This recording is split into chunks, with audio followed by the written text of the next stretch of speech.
250 रुपये ना? 250 रुपये. हा नाही 100 2 लाखात 100 वणी वरोडच्या मधामध्ये 100 रुपये.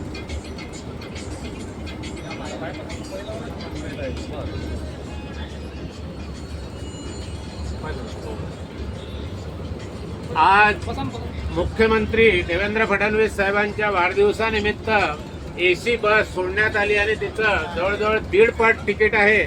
आम्ही त्याचा आनंद घेण्यासाठी वणीवरून बसलो असता इथे शेंबळे वरोरा नाक्यावर अर्धा तास गाडी उभी ठेवली आणि ती गाडी उभी राहिल्यानंतर प्रश्न टोल नाक्याचा सुटला नसल्यामुळे महामंडळाच्या अधिकाऱ्यांनी त्यांना आदेश दिले, तुमच्या जवळ जे तिकीट काढलं आहे प्रवाशाचा त्या तिकीटच्या प्रवाशाच्या तिकीटमधून आपण 250 रुपये नाका भरून द्यावा.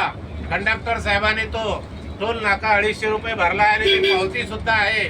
ही परिस्थिती महाराष्ट्राच्या मुख्यमंत्र्यांच्या वाढदिवसानिमित्त करोडो रुपयाचे जे लाखो रुपयाच्या गाड्या सोडण्यात आलेल्या आहेत त्या गाड्यामध्ये प्रवाशांची तर हाल झालीच, ज्यांचे हॉस्पिटल वगैरे ज्या अडचणी आल्या, परंतु कंडक्टर ड्रायव्हरला सुद्धा वाहक चालकाला बराच संघर्ष करावा लागला आणि जवळून पैसे वरिष्ठाच्या आदेशाने ते तिकीट धारकाकडले आलेले पैसे भरावे लागले.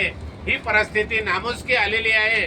तरी मुख्यमंत्री साहेब आपण जे दोषी असतील त्यांच्यावर कडक कारवाई करावी अशी मी संपूर्ण वणी विधानसभा आणि विदर्भाच्या जनतेच्या वतीने आपल्याला सूचना देतो आणि विनंती करतो. स्वतः नारायण गोडे आणि इथेच थांबतो.